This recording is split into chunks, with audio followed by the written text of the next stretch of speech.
تا حالا با خودت گفتی چرا هر چی سنش بالاتر میره احساساتشو بیشتر قایم میکنه و منطقی تر میشه؟ سلام به روی ماهتون، امیدوارم هر جای دنیا که هستین حال دلتون خوب باشه. ویدیوی امروز بچه ها یه بررسی به شدت سنگین و متفاوته.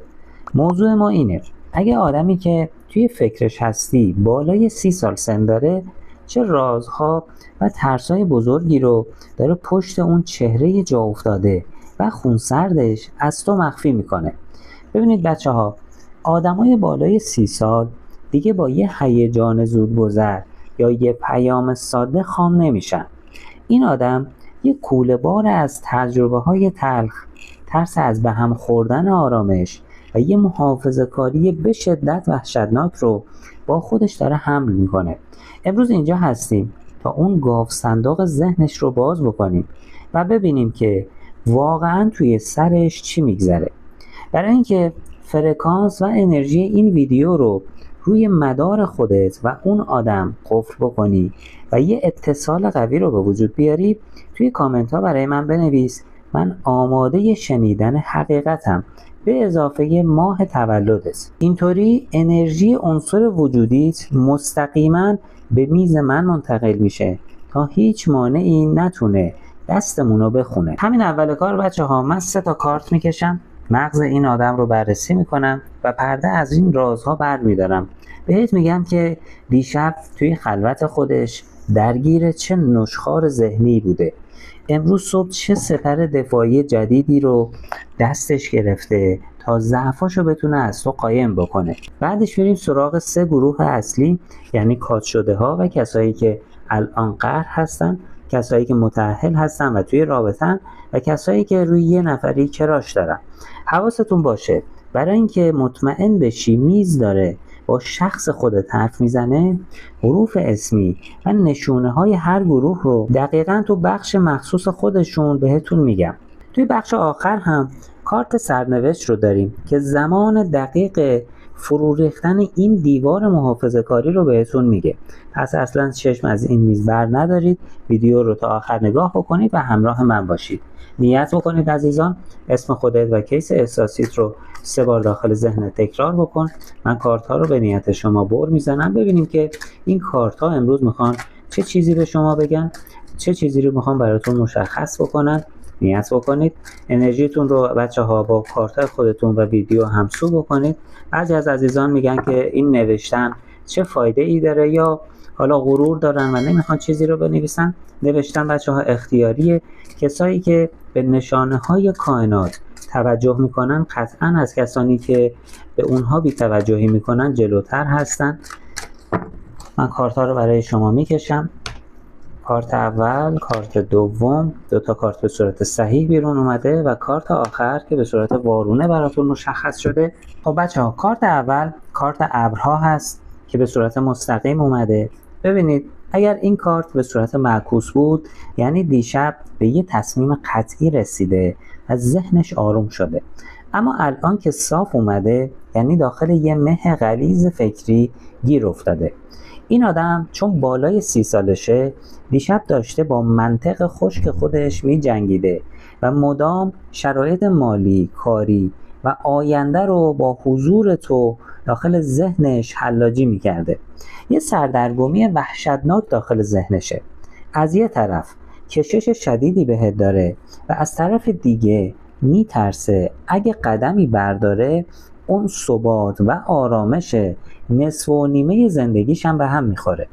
دیشب گوشیش رو دستش گرفته بود، اما انقدر افکار ضد و نقیض مثل ابرای سیاه توی مغزش رژه میرفتن که کلاً از هر واکنشی منصرف شده و فقط غصه خورده. چیزی که الان داره پنهون میکنه اینه که این خونسردی ظاهریش اصلا واقعی نیست، بلکه مغزش از شدت تحلیل کردن بیش از حد این رابطه سوت میکشه. این کارت صاف داره میگه اون الان نمیتونه یه قدم جلوترش رو ببینه و همین تاریکی و ابهام بزرگترین عذاب روانی داخل زندگیشه. اما کارت بعدی کارت کشتی که به صورت صاف اومده. اگه این کارت به صورت وارونه بود، یعنی امروز توی جمع نشون میداد که چقدر توی این رابطه متوقف شده و حالش بده. اما صاف بودن این کارت یعنی داره عالی نقش بازی میکنه. نقابی که امروز زده اینه: من به شدت درگیر اهدافمم، دارم توی زندگیم پیشرفت میکنم و کلا دارم رو به جلو حرکت میکنم. این آدم پخته داره خودش رو توی کار، پروژه های جدید یا حتی سفرهای برنامه ریزی شده غرق میکنه تا به تو و بقیه آدمایی که اطرافشن ثابت کنه که اصلا وابسته نیست و مسیر خودش رو داره میره. اما رازی که داره پشت این کشتی پنهون میکنه اینه که تمام این دست و پا زدن‌ها و شلوغ کردن سرش فقط یه فرار بزرگه از دست احساسات واقعیش. میخواد اینطور به نظر برسه که سوار بر موجهای زندگیه و همه چیز تحت کنترلشه، اما از درون دقیقاً مثل مسافریه که روی عرشه ایستاده و داره با حسرت به ساحلی که تو هستی نگاه میکنه. پس گول این ظاهر هدفمند و سر شلوغشو نخور. این نقاب فقط برای اینه که اون ضعف عاطفیشو زیر پوشش یه آدم موفق و مستقل پنهون بکنه. اما کارت آخر این بخش بچه‌ها کارت کوه هست که به صورت معکوس اومده. اگه این کوه بچه‌ها به صورت صاف اومده بود، میگفتم ترسش از فاصله فیزیکی یا موانع بیرونیه. اما حالا که وارونه است، یعنی ترسش از فرو ریختن دیوارهای دفاعی خودشه. این آدم همیشه به اون گارد محکم و منطقی که برای خودش ساخته بود افتخار میکرد، اما الان بزرگترین ترسش اینه که داره میبینه این کوه لجاجت داره از درون فرو میریزه. وحشت داره از این که حس میکنه دیگه نمیتونه تو رو نادیده بگیره و اون مقاومت سرسختانه‌ای که همیشه توی روابطش داشته در مقابل تو داره پودر میشه. چون سنش بالای 30 ساله، از آسیب پذیر شدن به شدت وحشت داره. ترس پنهونش اینه که اگه این دیواره دفاعیش کاملا بریزه، کنترل احساسات و زندگیش کلن از دستش خارج بشه. اون پنهون میکنه که این روزا هر چقدر که تلاش میکنه که ازت دور بمونه و مقاومت کنه، بیشتر متوجه میشه که زورش به این احساس نمیرسه و داره تسلیم میشه. کوه معکوس داره هشدار میده. این آدم تو مرز یه فروپاشی درونیه و میترسه که با یه اشتباه تمام اون غرور و ثباتی که سالها برای زحمت کشیده بود یک شبه نابود بشه. حالا بریم سراغ عزیزانی که کات کردن، عزیزانی که در حال حاضر قهر هستن. ببینیم که برای این عزیزان توی این بخش اول چه چیزی مشخص میشه. عزیزان نیت بکنید، انرژیتون رو با کارتای خودتون همسو بکنید. اگه تا الان ویدیو رو هم لایک نکردید، ویدیو رو حتما لایک بکنید که سطح انرژی دست جمعی این فال افزایش پیدا بکنه. عزیزان، ما با انرژی سر و کار داریم. تمام دنیا بر پایه انرژی هست، پس اینها رو دست کم نگیرید. انرژی خودتون رو همیشه مثبت نگه دارید تا اتفاقات مثبت در زندگیتون براتون رقم بخوره. من به نیت شما 3 تا کارت رو میکشم، ببینیم که این 3 تا کارت چه چیزهایی رو برای شما مشخص میکنه. خب کارت اول بچه‌ها کارت پادشاه شمشیر هست که به صورت مستقیم اومده. کارتی که داره رسما اینو بهتون نشون میده که با یه آدم به شدت تودار و حسابگر طرف هستید. ببینید، چون این آدم بالای 30 سالشه، دقیقاً مثل یه قاضی بی‌رحم احساساتشو توی دادگاه منطق خودش محاکمه کرده و یه گارد آهنی وحشتناک بینتون کشیده. اگه این کارت بچه‌ها وارونه بود، یعنی از این فاصله پشیمون شده و کنترلش رو کلاً از دست داده. اما الان که صاف اومده، یعنی داره با تمام قدرت جلوی هر گونه ریاکشن احساسی از سمت خودش رو میگیره. رازی که داره پشت این چهره سرد و جدی قایم میکنه اینه که توی خلوتش داره تک تک حرفا و اتفاقات گذشته رو مثل یه پرونده جنایی 100 بار مرور و تحلیل میکنه تا مقصر رو پیدا بکنه. اگه طبع خودش یا شما باد هست، یعنی خرداد، مهر یا بهمن هستید، این آدم به شدت مغروره و بزرگترین ترسش اینه که با پا پیش گذاشتن اون اقتدار و ثبات شخصیتیش زیر سوال بره. اون داره پنهون میکنه که این سکوت مطلق در واقع یه تنبیه خودخواسته است تا به خودش ثابت کنه هنوز کنترل زندگیش و مغزش رو توی دست خودش داره و ضعیف نشده. پس فکر نکن که بی تفاوته. پادشاه شمشیر یعنی این آدم درگیر یه جنگ روانی سنگین با خودشه تا نذاره قلبش به اون منطق لعنتیش دستور بده. بریم سراغ کارت دوم، کارت آس سکه که به صورت معکوس اومده و یه راز به شدت امنیتی و مادی رو داره براتون لو میده. اگه این کارت بچه‌ها صاف اومده بود یعنی داشت برای یه شروع دوباره و ساختن یه پایه محکم با تو برنامه ریزی میکرد. اما این وارونه بودن داره پرده از یه ترس بزرگ توی سن بالای 30 سال برمیداره. چیزی که داره با چنگ و دندون ازت مخفی میکنه اینه که به شدت میترسه برگشتنش به این رابطه تمام ثبات مالی، زمانی و آرامشی که تا الان با سختی برای خودش ساخته بود رو به باد بده. اون داخل ذهنش این رابطه رو مثل یه سرمایه گذاری پر ریسک میبینه و این کارت برعکس داره از زبونش میگه من میترسم دوباره شروع کنم و این بار همه چیزم رو ببازم. اگه منتظر بودی یه شبه همه چیز درست بشه، این آسوارونه نشون میده که طرف حس میکنه پی این رابطه یه جایی ترک خورده و فعلا ظرفیت یه تعهد سنگین رو نداره. این آدم داره پنهون میکنه که توی این جدایی بخش زیادی از اعتماد به نفسش رو از دست داده و حس میکنه که الان دستش برای ارائه کردن یه زندگی امن و باثبات با تو کاملا خالیه. این کارت داره بهت هشدار میده که دلیل اصلی عقب کشیدنش بی‌عشقی و خیانت نیست، بلکه ترس از ناتوانی داخل مدیریت کردن شرایط پیچیده و هزینه‌های روانی این رابطه است. اما کارت آخر این بخش بچه‌ها، کارت نوباوه سکه که به صورت مستقیم اومده. این کارت اومده تا یه روزنه امید به شدت عجیب و غافلگیر کننده رو توی اوج این سکوت بهت نشون بده.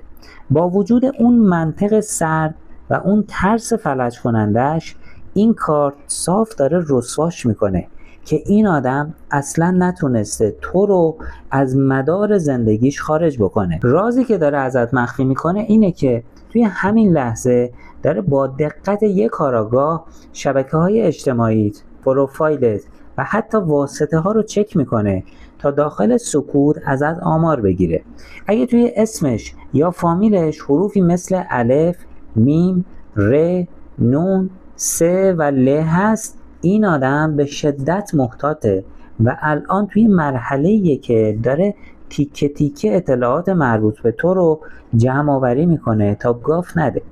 اون داره داخل ذهنش یه پیام خیلی کوتاه، خشک و کاملا حساب شده رو آماده میکنه.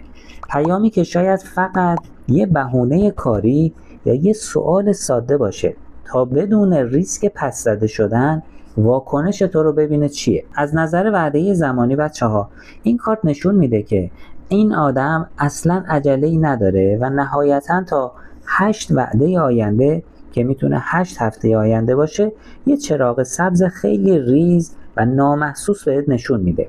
پس منتظر یه ابراز عشق آتشین و هالیوودی نباش. این آدم بالای 30 سال قراره که با قدمای سانتیمتری و با یه بهانه به شدت منطقی دوباره به سمت تو بیاد تا امنیت فضا رو تست بکنه. حالا بریم سراغ بخش دوم، عزیزانی که متأهل هستن. ببینیم که برای این عزیزان کارت ها چه چیزی رو نشون میدن. عزیزان نیت بکنید انرژی خودتون رو با کارت های خودتون همسو بکنید. اگر تا الان ویدیو رو لایک نکردی حتما ویدیو رو لایک بکن تا سطح انرژی دست جمعی این کارت ها افزایش پیدا بکنه و فال خودتون دقیق تر در بیاد. نیت بکنید عزیزان. ببینیم که برای شما عزیزان چه کارت هایی مشخص میشه. 3 تا کارتی که من میکشم، 2 تا کارت به صورت صحیح و 1 کارت به صورت وارونه مشخص شده. خب بچه ها، کارت اول کارت دو شمشیر هست، کارتی که مستقیم و صاف نشسته تا یه واقعیت تلخ رو تو رفتار این روزاش براتون نشون بده. ببینید اگر این کارت به صورت معکوس بود یعنی چشم‌بندش رو برداشته و آماده روبرو شدن با مشکل یا حتی یه دعوای طوفانیه. اما صاف بودن این کارت یعنی داره عمدن خودش رو به کوری میزنه. حسی که این آدم داره با چنگ و دندونش پنهون میکنه یه فرار آگاهانه از یه تصمیم یا یه بحث جدیه که مثل یه فیل بزرگ وسط اتاق شماست و جفتتون اون رو دارید میبینید. اون داره این حقیقت رو مخفی میکنه که از لحاظ فکری کاملا قفل شده و به جای روبرو شدن با مشکل ترجیح میده که سکوت بکنه، همون آرامش نصف و نیمه خونه رو به هم نریزه. توی ظاهر شاید به نظر برسه که بی‌تفاوته یا کلاً بیخیال شده، اما این کارت داره نشون میده که مغزش بین دو تا انتخاب یا دو تا زاویه دید به شدت درگیره و گیر افتاده.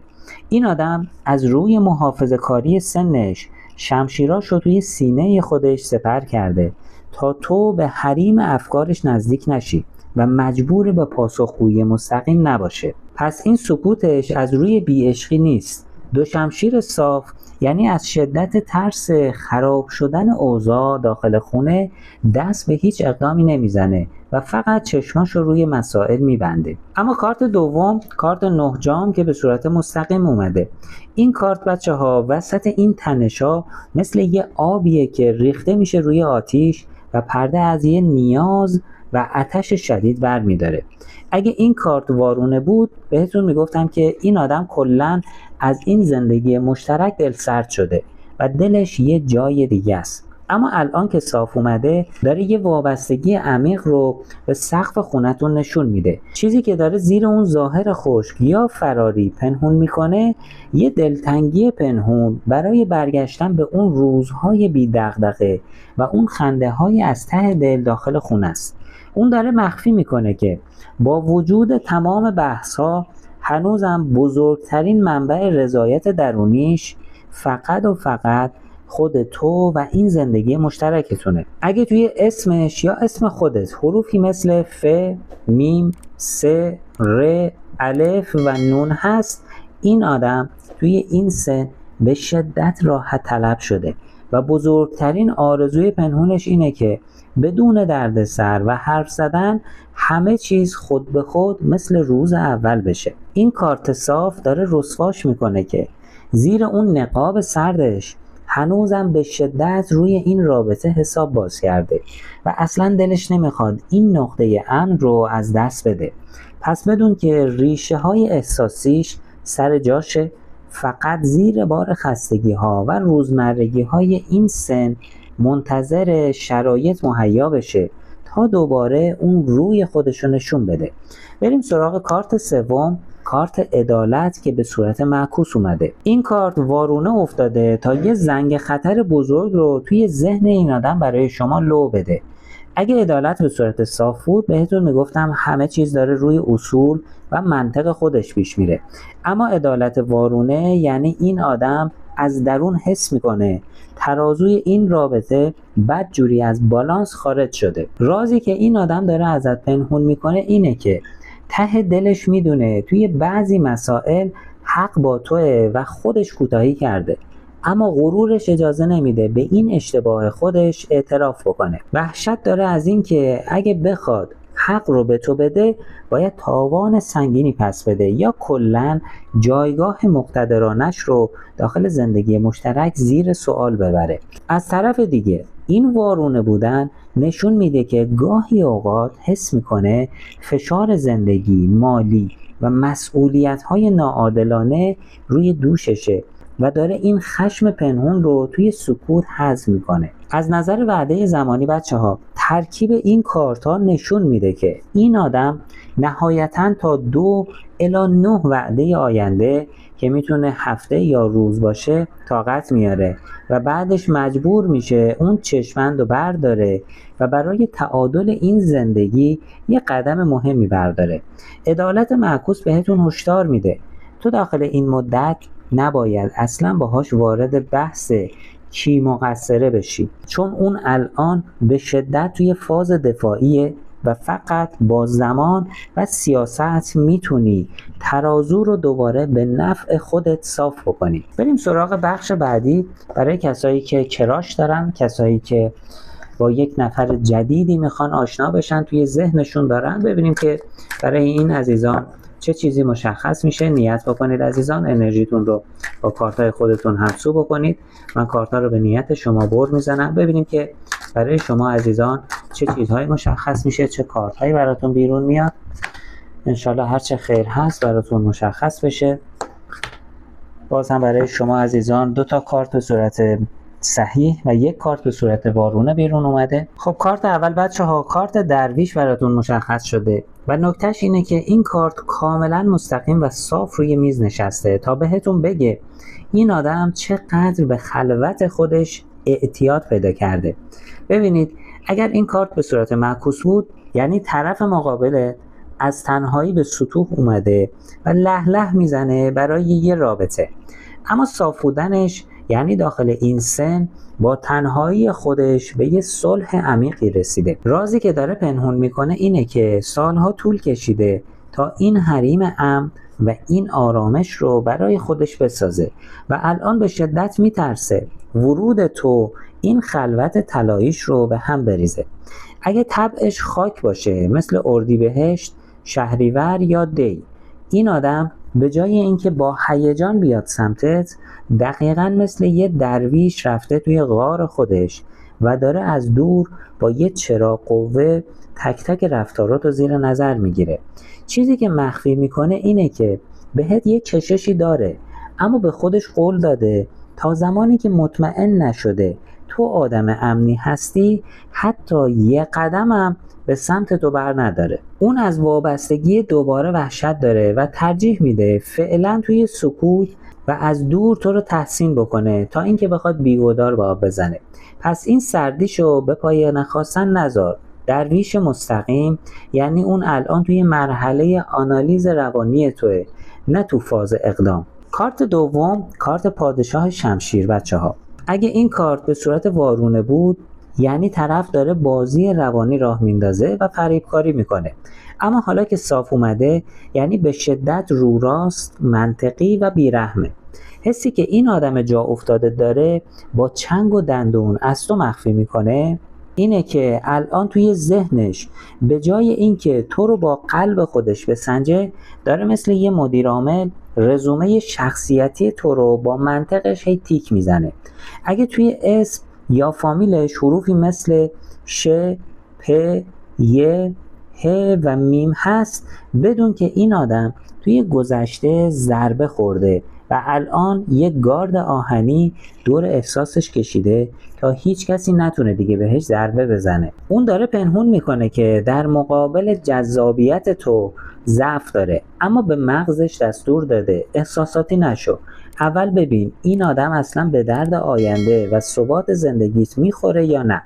این کارت صاف داره اینو نشون میده که از درام، دعواهای بچگانه و آدمای بی‌ثبات به شدت فراریه و داره تو رو داخل شرایط مختلف تست میکنه تا ببینه که چقدر پختگی داری. پادشاه شمشیر بچه‌ها یعنی این آدم فقط در صورتی بهت پیشنهاد میده که عقلش 100% تو رو تایید بکنه. پس تلاش نکن که با دلبری گارد اونو بشکنی. اما کارت آخر، کارتی که به صورت معکوس اومده، کارت 10 چوب. این کارت یه هشدار خیلی بزرگه برای شما. ببینید بچه‌ها، کارت 10 چوب دست اگه به صورت صاف اومده بود یعنی طرف شما حاضر تمام بار و سختی‌های یه رابطه رو به دوش بکشه، اما الان به صورت معکوس اومده و داره نشون میده که من دیگه تحمل هیچ بار اضافه‌ای رو ندارم. در واقع میخواد بهت بگه که اون داخل زندگیش به اندازه کافی درگیر کار، فشارهای مالی یا کوله بار گذشتهش هست و از سنگین‌تر شدن زندگیش میترسه. اون وحشت داره از این که ورود به یه رابطه جدید به جای اینکه براش آرامش بیاره تبدیل بشه به یه مسئولیت سنگین و یه استرس جدید که باید به دوش بکشه.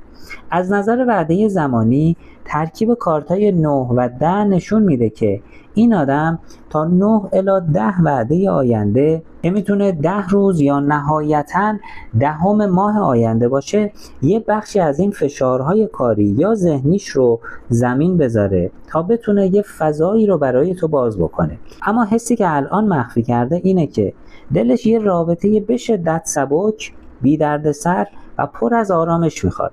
این کارت وارونه داره بهت این کدو میده که اگه میخوای این آدم پا پیش بذاره اصلا نباید توی این مرحله بهش فشار بیاری، گیر بدی یا حس محدود شدن بهش بدی، چون با اولین حس فشار خیلی سریع عقب نشینی میکنه.